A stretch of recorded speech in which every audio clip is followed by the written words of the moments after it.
Assalamualaikum warahmatullahi wabarakatuh. Bismillahirrahmanirrahim.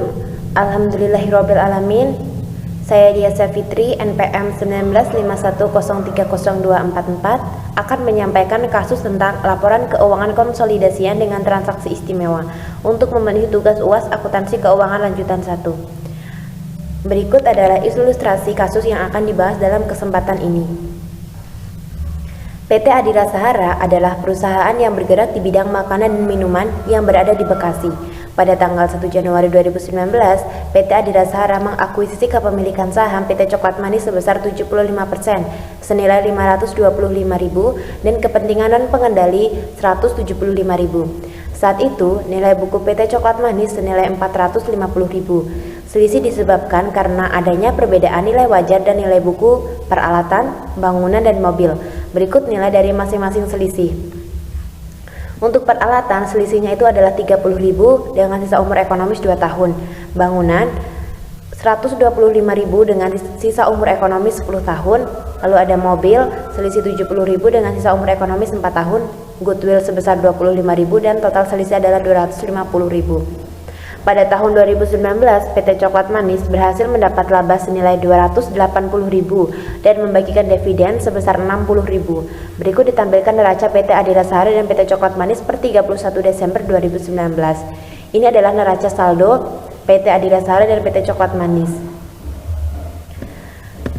Lalu disajikan transaksi jual beli persediaan antara PT Adira Sahara dan PT Coklat Manis. Di sini ada transaksi hulu, bisa dilihat di layar, dan transaksi hilir. Selanjutnya dari data di atas Anda diminta untuk hitung laba yang akan diakui oleh PT Adira Sahara. 2. Hitung saldo investasi akhir PT Coklat Manis. 3. Sesuaikan neraca saldo setelah investasi di PT Coklat Manis. 4. Buatlah jurnal eliminasi yang diperlukan. 5. Susun laporan keuangan meliputi laporan laba rugi konsolidasian, laporan perubahan modal konsolidasian, dan laporan posisi keuangan konsolidasian. Baiklah, untuk lebih jelasnya akan saya bahas di Excel. Ini adalah tampilan neraca saldo PT Adira Sahara dan PT Coklat Manis. Dapat dilihat di sini bahwa neraca saldo PT Adira Sahara itu belum balance antara debit dan kreditnya. Maka tugas kita adalah mencari investasi PT anak dan penghasilan dari PT anak. Pertama-tama untuk mencari permasalahan dari kasus di atas adalah membuat tabel diferensial dan porsi kepemilikan berdasarkan nilai buku dan nilai wajar. Di sini ada kepemilikan berdasarkan nilai buku dan nilai wajar. Nilai buku 450 ini didapat dari soal, yaitu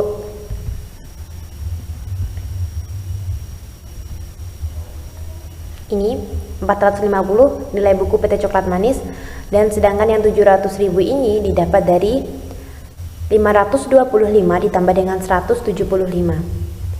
Kita akan bagi sesuai porsi kepemilikan, yaitu 75% dan 25%. Sama dengan 75% dikali dengan Rp450.000. Dapatlah 337.500. Yang di bawahnya dapatlah Rp525.000. Untuk yang ini sama aja 25% dikali dengan Rp450.000, dapatlah Rp112.500, dan yang bawah adalah Rp175.000.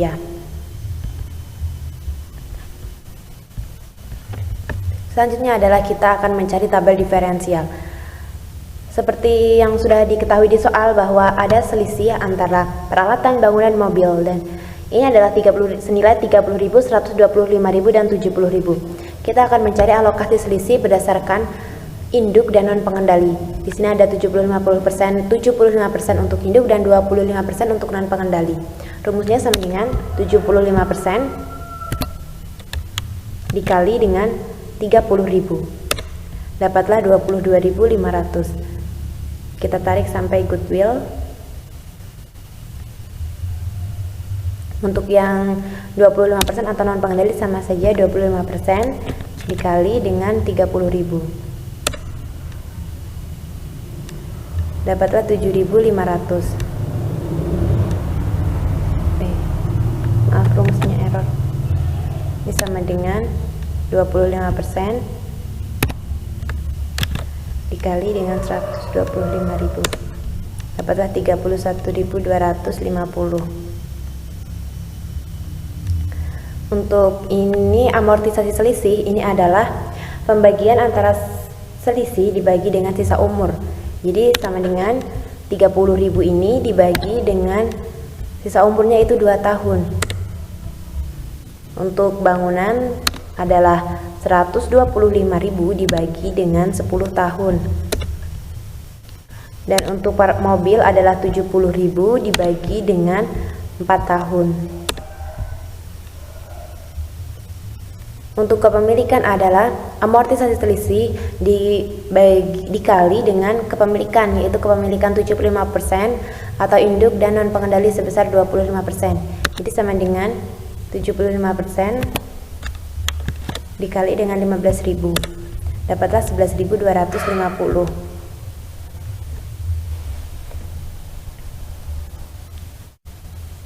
Untuk non pengendali sama dengan 25%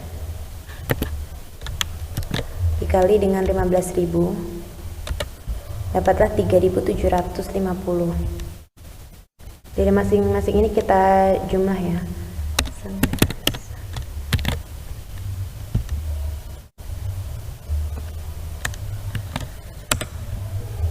187.000 kita tarik sampai ujung.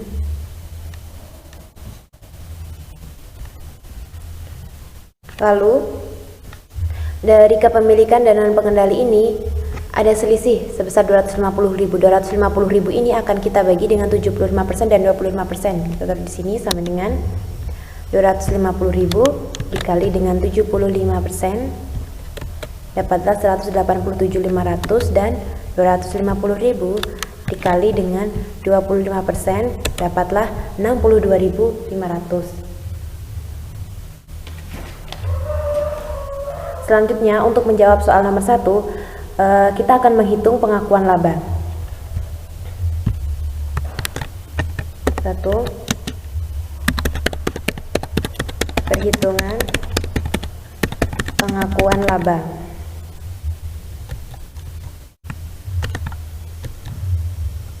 Di sini pada tahun 2019 kita lihat di soal. Pada tahun 2019 PT Coklat Manis berhasil mendapat laba senilai 280. Jadi laba yang diakui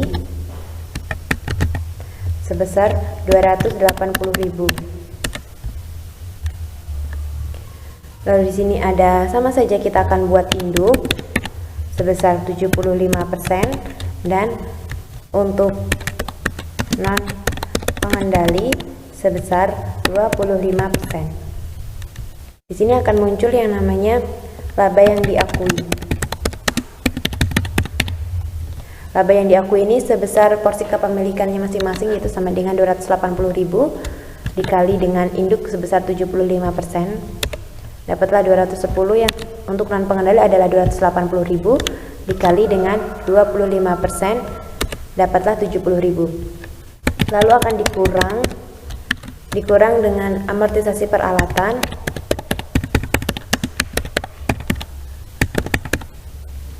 Amortisasi peralatan, lalu ada amortisasi bangunan, selanjutnya ada amortisasi mobil. Karena kita adalah di sini ada transaksi istimewa antara hulu dan hilir, maka kita akan memasukkan hulu persediaan dan hilir persediaan.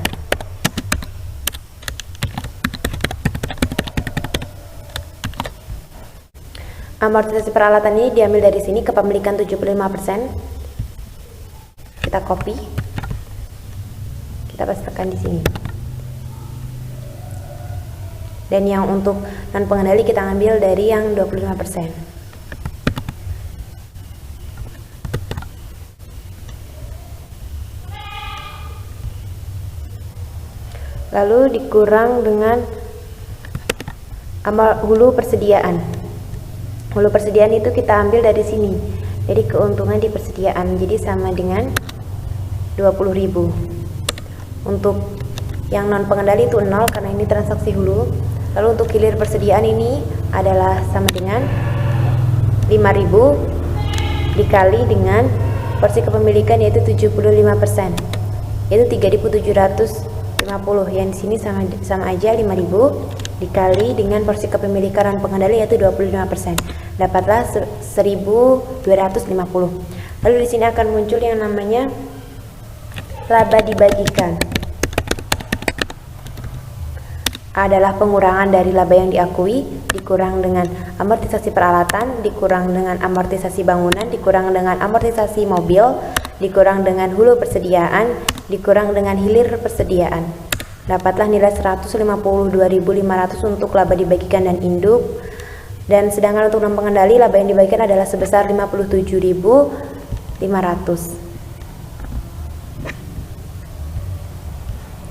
Setelah kita mencari perhitungan pengakuan laba, kita akan menjawab soal yang kedua, yaitu perhitungan saldo investasi.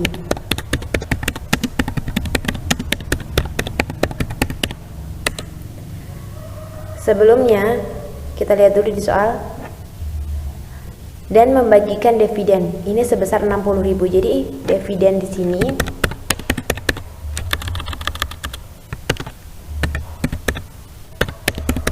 sebesar 60.000. Jurnal untuk mencatat dividen adalah kas pada investasi PT Anak.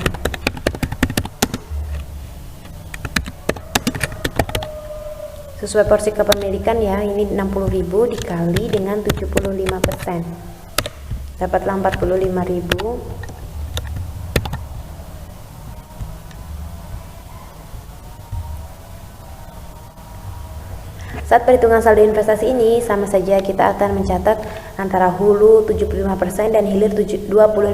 Di sini kita akan hulu dan di sini hilir. Di sini 75% dan di sini 25%. Di sini akan muncul yang namanya saldo investasi. Di sini ada saldo awal. Saldo awal ini adalah ada di soal ya teman-teman, kita lihat dulu. Mengakuisisi kepemilikan PT Coklat Manis sebesar 75% senilai 525.000. Ini untuk induk atau 75%-nya untuk hulu, dan kepentingan non pengendalinya. Non pengendalinya adalah 175.000 atau yang 25%-nya. Jadi di sini hulu ada 525.000. Dan untuk hilirnya ada 175.000. Lalu ada bagian laba. Bagian laba adalah laba yang sudah kita cari di atas, yakni ini untuk induk dan ini untuk non pengendalinya. Lalu dikurang dengan dividen. Dividen ini sesuai porsi kepemilikan, jadi sama dengan tadi membagikan dividen sebesar 60.000 dikali dengan 75%, dapat 45.000. Yang di sini sama dengan dividen 60.000 dikali dengan 25% atau kepemilikan non pengendali, dapatlah 15.000. Tapi di sini ada yang namanya saldo akhir investasi.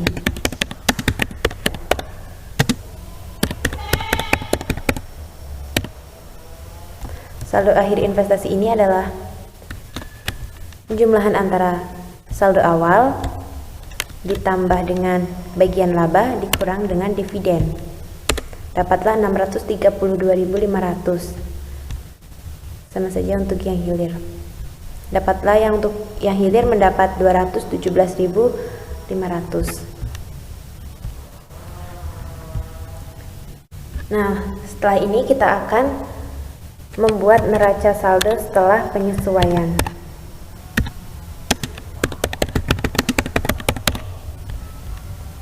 Kita akan mengecek di sini ya teman-teman. Di sini neraca saldo PT Adiraksa itu belum balance antara debit dan kreditnya. Nah, kita sudah mendapat nilai untuk pengakuan laba untuk induk dan investasi juga untuk induk. Kita masukkan dulu. Di sini ada investasi PT Anak. Investasi PT Anak itu sebesar ini 632.500. Kita enter. Sedangkan untuk penghasilan dari PT Anak itu adalah ini 152.500. Kita enter. Nah, di sini neraca saldo PT Adhirasara atau entitas induknya sudah balance antara debit dan kredit. Selanjutnya kita bisa mengecek juga ini balance benar atau tidaknya melalui pengecekan saldo investasi. Di sini ada yang namanya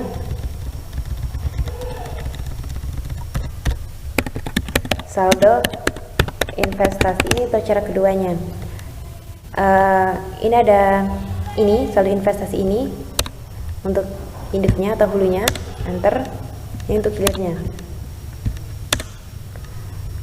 Dikurang dengan ekuitas. Ekuitas ini didapat dari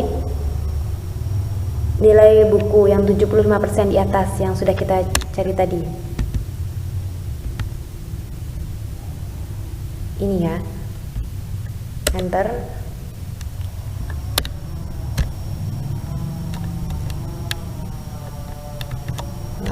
Bentar. Ini 112.500. Kita kurangkan sama dengan ini, dikurang ini.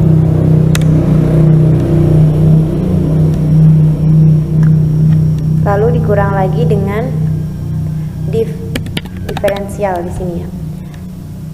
Diferensial ini sama dengan yang sudah kita cari juga di atas tabel. Ini yang 187.500 untuk induk, dan ini untuk anaknya yaitu 62.500. Kita kurangkan, dapatlah 107.500 untuk induk, dan untuk anaknya adalah 42.500. Lalu dikurang lagi dengan laba. Laba ini laba untuk induk 152.500 dan laba untuk anak adalah 57.500. Kita kurangkan lagi.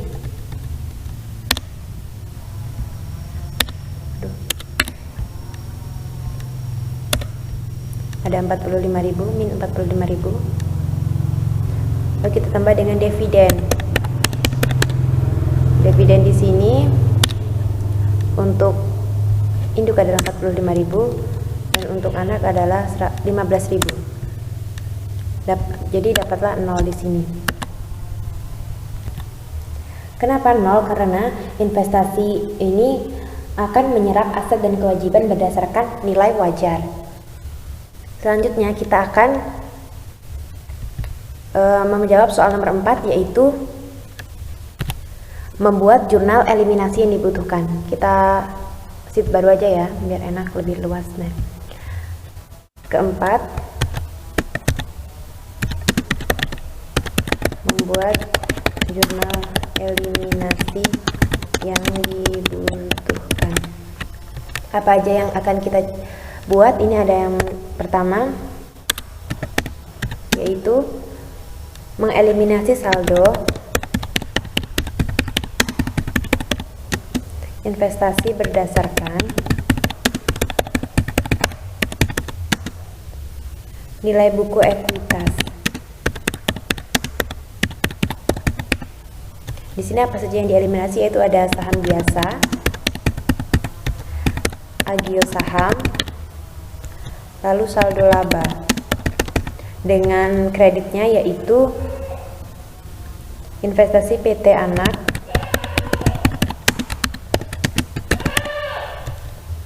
dan kepentingan dan pengendali.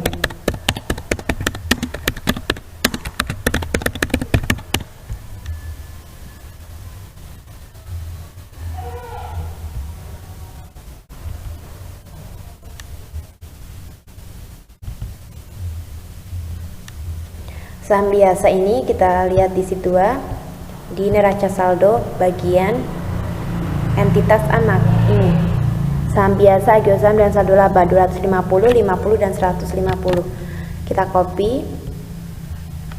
Kita taruh di sini. Nah, untuk investasi PT Anak lalu kepentingan dan pengendali ini didapat dari Penjumlahan ini kita jumlahkan dulu ya. 250 sampai 150 ini kita jumlahkan, dapatlah 450.000.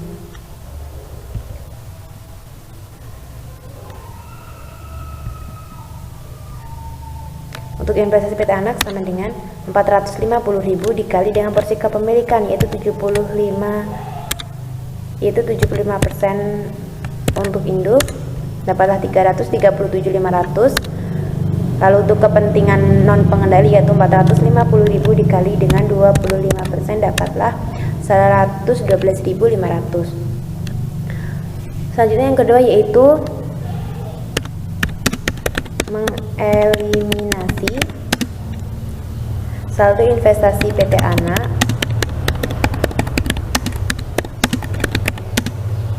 terhadap efek penyesuaian diferensial.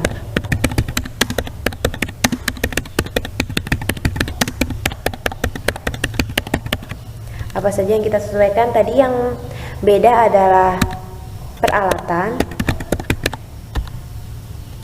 bangunan, dan mobil, serta goodwill.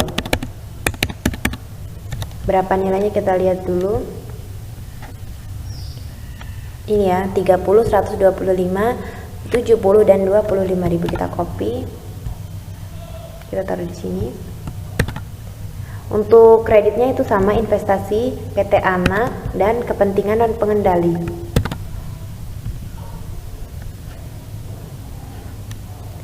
Kita sama yang di atas, sama dengan sum.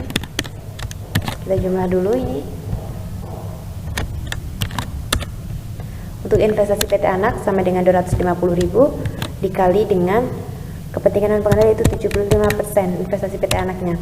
Dan untuk kepentingan non pengendali, kepentingan non pengendali itu 25%, yaitu 250.000 dikali dengan 25%, dapatlah 62.500. Selanjutnya kita akan mengeliminasi saldo investasi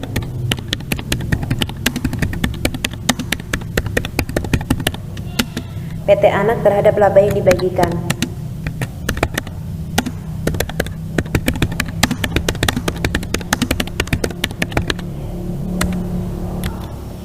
Di sini di debit ada laba atas PT Anak dan di kreditnya ada investasi PT Anak. Didapat dari ini laba, pengakuan laba tadi, untuk yaitu 152.500. Kita copy.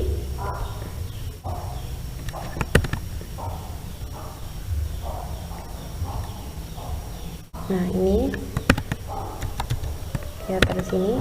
Lalu ada satu jurnal lagi yaitu pendapatan dan pengendali. Untuk pengakuan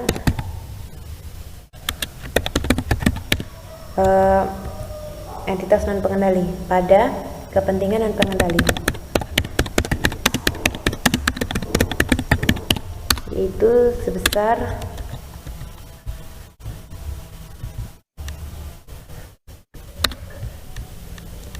kita lihat di sini ada 57.500.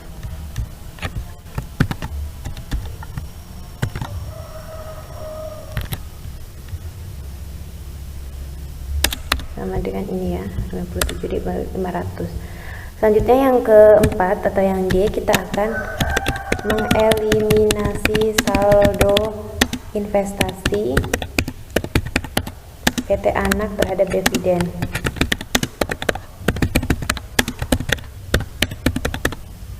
Jurnalnya adalah investasi PT Anak pada dividen.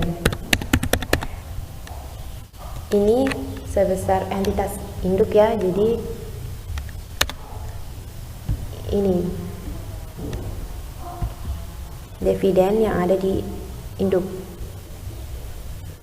45.000. Lalu untuk kepentingan pengendalinya yaitu kepentingan pengendali pada dividen juga, yaitu sebesar dividennya yaitu 15.000.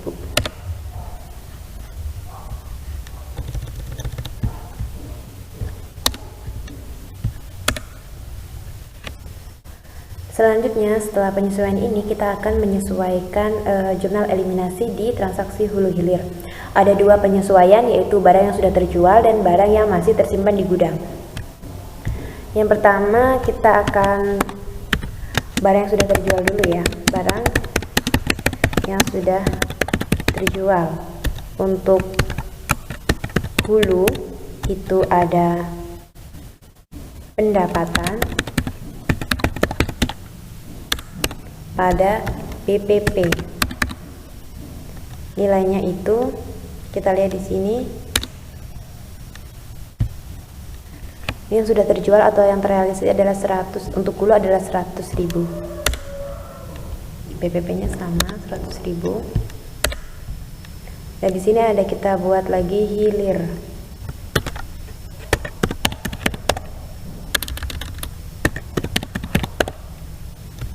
Jurnalnya sama, cuma nilainya yang berbeda. Terus ini.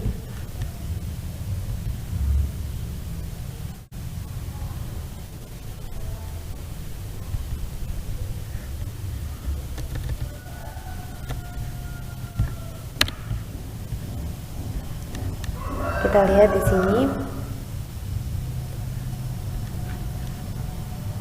Terrealisasinya adalah 45.000 ya. Jadi kita di sini jurnal eliminasi sama dengan 45.000 dikali dengan porsi kepemilikan untuk induk adalah 75%. Dapatlah 33.750. Yang kedua, kita akan mencatat barang yang masih tersimpan di gudang.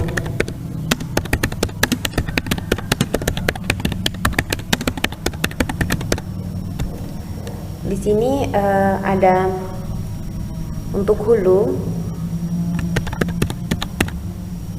jurnalnya adalah pendapatan di debit dan di kreditnya ada BPP pada persediaan.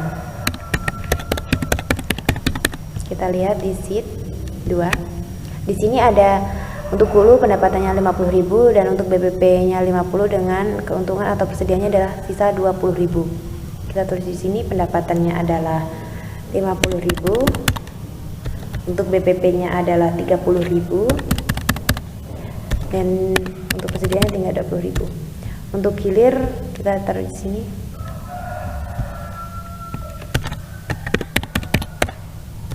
Jurnalnya sama, cuma dibagi dengan porsi kepemilikannya nanti. Astagfirullah.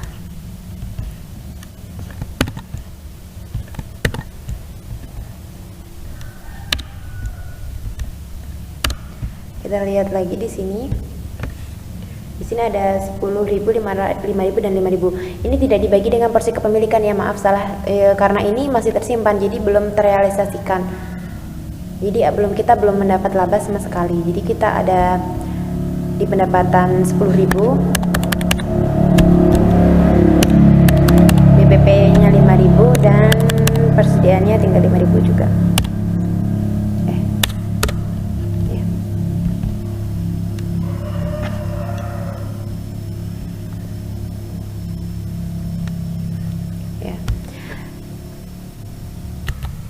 Setelah kita membuat jurnal eliminasi jurnal eliminasi yang diperlukan ini, kita akan membuat kertas kerja konsolidasian. Nah, ini adalah contoh kertas kerja konsolidasi yang sudah saya buat. Di sini ada aset lancar, investasi, entitas anak, ini sama yang ada di neraca tadi. Cuma mungkin ketambahan dari persediaan karena tadi di jurnal eliminasi kita tambah persediaan. Lalu ada beban amortisasi bangunan, peralatan, mobil. Pokoknya kita nyesuaiin dari jurnal eliminasi yang sudah kita buat tadi. Di sini ada PT Adira Sahara. Di sini sudah balance ya teman-teman. Saya sudah memasukkan nilai yang sudah kita cari tadi, yaitu untuk investasi entitas anak sebesar 632.500 dan penghasilan dari entitas anak sebesar 152.500. Di sini juga ada sudah neraca saldo dari PT Coklat Manis atau anaknya sudah balance juga. Lalu di sini, nah kita di sini jurnal eliminasi nih. Jurnal eliminasi ini nilai-nilai ini yang ada di jurnal eliminasi ini kita didapat dari jurnal eliminasi yang kita buat tadi. Misal di sini kita lihat jurnal eliminasi yang pertama ada saham biasa agio saham saldo laba ini di debit sebesar 250, 50 dan 150. Kita lihat di sini ini saham biasa agio saham ini 250, 50 dan 150 ini didapat itu dari jurnal eliminasi yang ada di sini. Kita masukkan nilainya. Lalu semuanya di sini ada investasi PT Anak. Investasi PT Anak ini dijumlahkan semua ya. Dikreditkan ini investasi PT Anak, lalu ditambah di sini ada investasi PT Anak juga dikredit. Lalu ditambah lagi investasi PT Anak di sini dikredit juga.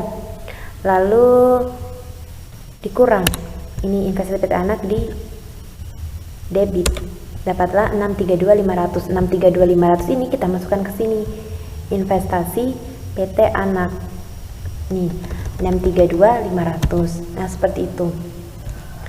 Kita masukkan semua. Setelah selesai dan hasilnya balance, langsung kita masuk ke konsolidasi, kertas kerja konsolidasian. Dapat 882 ini dari mana? Dapat 882 ini dari penambahan ini dari PT Adila Sara ditambah PT Coklat Manis. Ini dapatnya 882. Sedangkan untuk ini investasi entitas anak, ini tadi kan saya sudah bilang investasi itu akan menyerap aset dan kewajiban yang berdasarkan nilai wajar. Jadi di sini hasilnya itu 0. Di sini ada 632 di debit dikurang dengan 632.500 di kredit di jurnal eliminasi. Jadi hasilnya 0. Selanjutnya persediaan di sini ada di kredit sebesar 25.000, lalu di sini ada 343.000 di debit, yaitu peralatan 250 ditambah 78.000 ditambah 30.000 dikurang 15.000, dapatlah 343.000. Ini kita selesaikan semua sampai akhirnya di sini balance juga. Selanjutnya setelah kita membuat kertas kerja konsolidasian, kita akan menjawab soal nomor 5, yaitu membuat laporan keuangan konsolidasian yang terdiri dari laporan laba rugi konsolidasian, laporan perubahan modal konsolidasian, dan laporan posisi keuangan konsolidasian. Ini adalah laporan keuangan laba rugi konsolidasian, perubahan modal, dan posisi keuangan konsolidasian. Di sini saya akan menjelaskan dapat nilai-nilainya ini dari mana. Yang pertama ada PT Adira Sahara dan entitas anak, laporan laba rugi konsolidasian per 31 Desember 2019. Di sini ada pendapatan sebesar 2.796 didapat dari kertas kerja konsolidasi. Ini pendapatan 2.796.250. Kita taruh di sini dengan BPP 171.250. Ini ya beban pokok penjualan 171.250 kan. Habis itu kita kurangkan, dapatlah laba kotor sebesar 2.625.000. Selanjutnya ada beban penyusutan dan beban amortisasi. Beban penyusutannya di sini adalah 70.000 ini. Lalu beban amortisasi ini adalah penjumlahan dari peralatan, bangunan, mobil, dan beban amortisasi itu sendiri. Ini ya, kalau ini, nah ini kita jumlah dapatnya, coba ya, sama dengan sum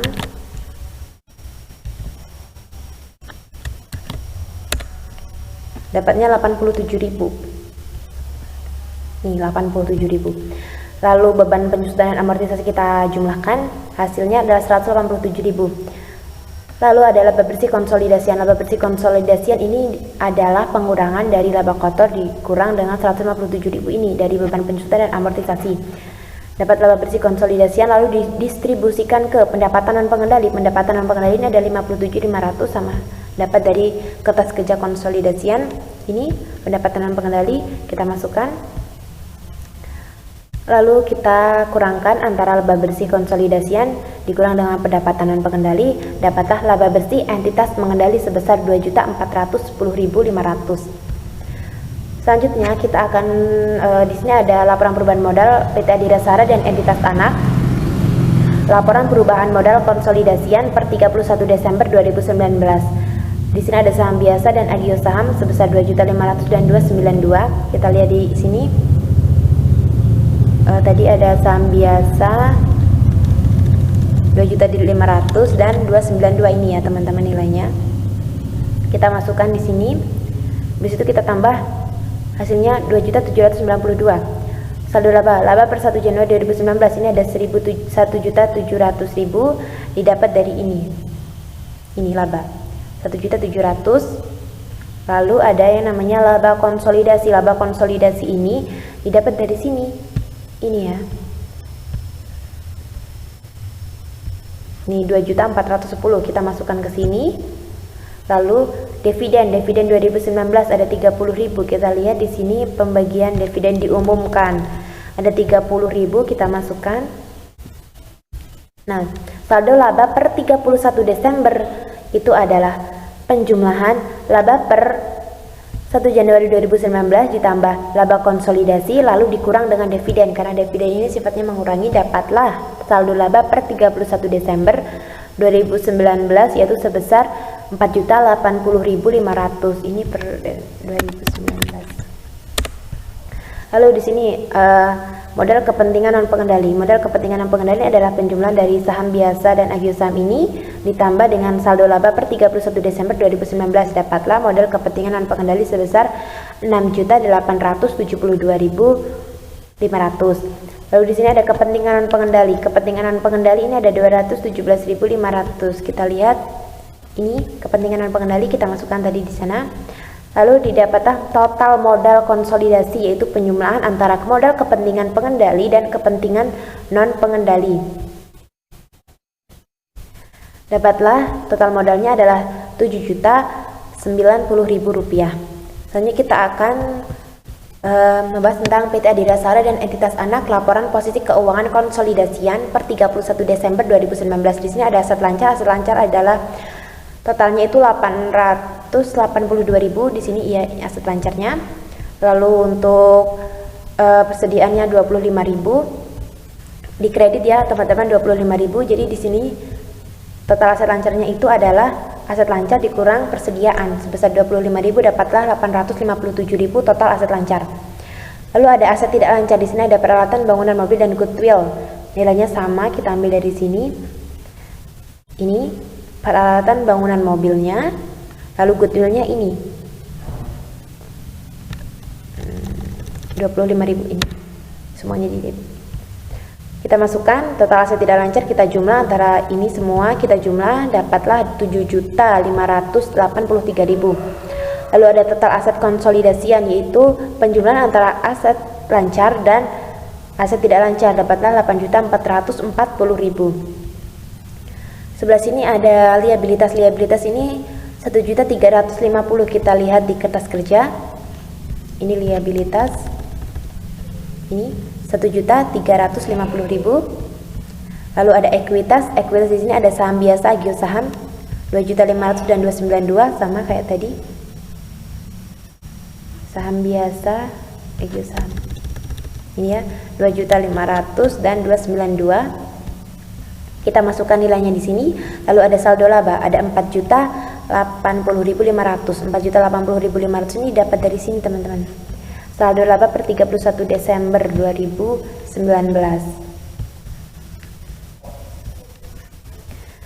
Setelah nilainya kita masukkan di sini adalah total modal kepentingan pengendali. Ini adalah penjumlahan dari saham biasa, agio saham, dan saldo laba. Setelah itu ada kepentingan non pengendali. Kepentingan non pengendali ini didapat dari neraca kertas kerja konsolidasi. Kita masukkan. Lalu ada total ekuitas, yaitu penjumlahan antara total modal kepentingan pengendali dan kepentingan non pengendali sebesar 7.090.000. Lalu ada total liabilitas dan ekuitas konsolidasi. Ini adalah penjumlahan dari sini. Total liabilitas 1.350.000 ditambah dengan total ekuitasnya yaitu 7.090.000, dapatlah hasil 8.440.000 rupiah. Ini adalah laporan posisi keuangan konsolidasian per 31 Desember 2019. Alhamdulillah, baik, sekian penjelasan yang dapat saya sampaikan tentang contoh kasus laporan keuangan konsolidasian dengan transaksi istimewa. Kurang dan lebihnya saya mohon maaf. Saya akhiri. Wassalamualaikum warahmatullahi wabarakatuh.